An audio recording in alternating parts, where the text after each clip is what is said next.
Kedah bagi kat orang, mana sini orang Manjung Kedah boleh ambil kat orang, minta Kedah ambil, nak Kedah ambil. Cucu mari beli Kedah, beli biskut jagung. Toki benda macam ni. Orang Perak panggil boleh Toki. Tok Wan. Ha. Orang Terengganu panggil grandfather.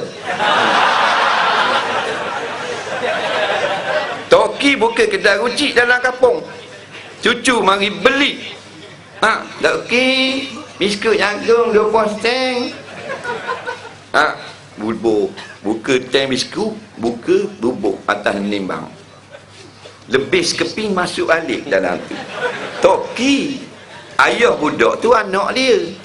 Pada hadap kalau 20 sen, dia Toki bagi saja lah, tak usah beli-beli. Cucu aku takkan lingkup nega dia bagi free 20 sen. Ha ni Melayu. Nampak? Dan macam mana nak ikut Abdul Rahman bin Auf bagi Kedah ke orang? Kerana perintah Allah dan Rasul.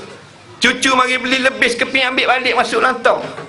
Syaitan kata tu lebih sekeping tu, kalau mu berjimat cimat walaupun lebih sekeping, dalam masa 80 tahun mu boleh pakai berapus. Ha, ini masalah. Nampak tak? Padahal cucu kita ambil ngetong-tong sekali. Toki wa arwah malam ni. Nampak tak? Ha. Takkan dapat 800 ya setong biskut jagung. Contoh. Ha ni contoh. Hak perang pula lah, siapa dak leh nak pergi orang ngajar tu dalam taman perumahan tu. Nak buat surah, panggil orang ngajar, kadang orang Perak, kadang ustaz Kuala Lumpur, kadang ustaz Johor. Tak boleh mari dia. Pasal dia nega juga. Dia buka kedai rucik, belakang dia buka sikit rumah tepi tu, lepas nalak buat kedai rucik. Nak mak haji tak haji tengok, mak haji ni kuliah pun tak ada.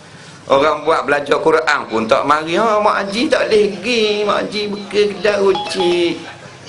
Orang nak beli, siapa nak jaga kalau mak haji risau lah. Nampak? Abdul Rahman bin Auf beri kedai ke orang kerana Allah dan Rasul. Ni dia siapa jahil, daripada muda siapa masuk dalam lubang kubur, tunggu kedai. Jahil pun tak apa, tak kenal Allah, tak kenal Rasul, tak apa. Sebab apa? Maghrib dengan isyak, budak-budak nak beli kan, nak beli haji motor. Haji motor kali 30%, untung 3 sen. Nampak? Dia sanggup tak kenal Allah, tak kenal Rasul kerana ni. Kerana dunia yang teramat sedikit. Nampak? Ha, ni kata, dah bila nak ambil contoh hijrah?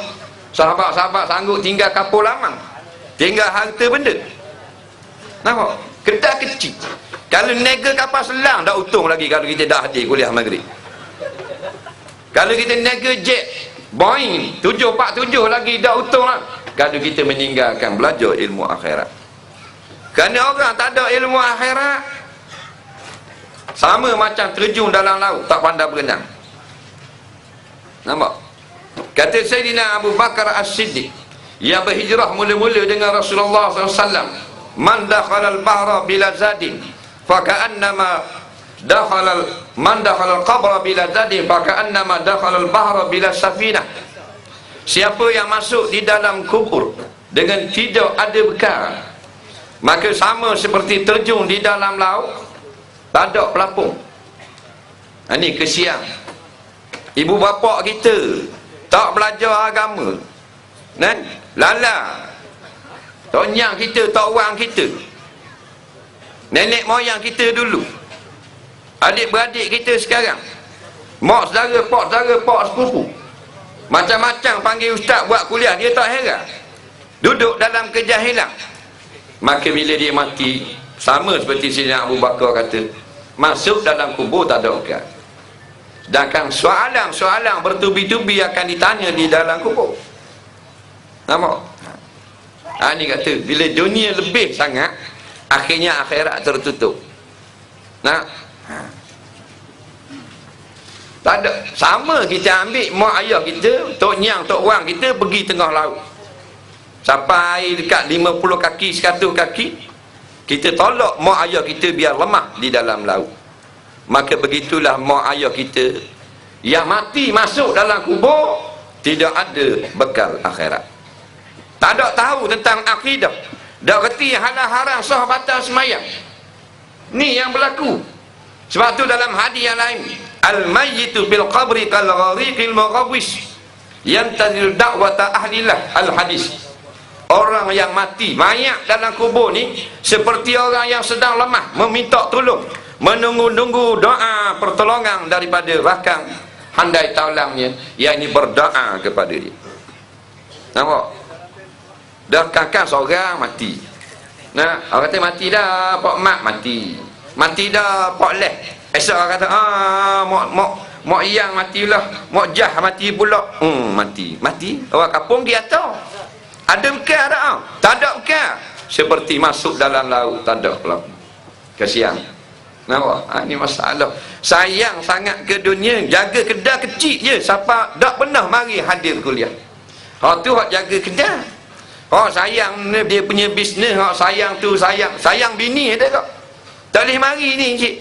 Cik Mak ni orang mengajar ni tiap-tiap malam 3-4 bulan dah awak duduk pindah di taman ni. Tak boleh pasal perempuan saya seorang ni takut duduk di rumah, ada katok lah cicok.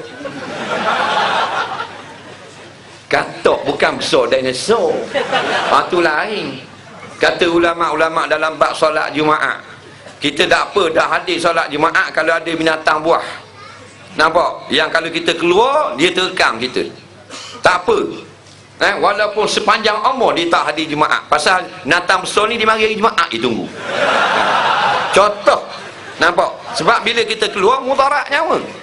Ni katok besar ni duduk kat dapur, alasan nak tunggu bini, takut katok tu makan bini dia. Ni masalah. Nampak? Tapi bila nak bagi duit, ramaklah 2 orang mari. Saya buat pengumuman. Buat pengumuman. Tuan-tuan dan puan-puan sekalian, siapa saja yang berasa dia nak duit, datanglah solat subuh berjemaah di surau Al-Barakah subuh esok. Ustaz Kazim sendiri akan bagi duit RM50,000 selepas salam. Tengok parking kereta siapa Langkawi.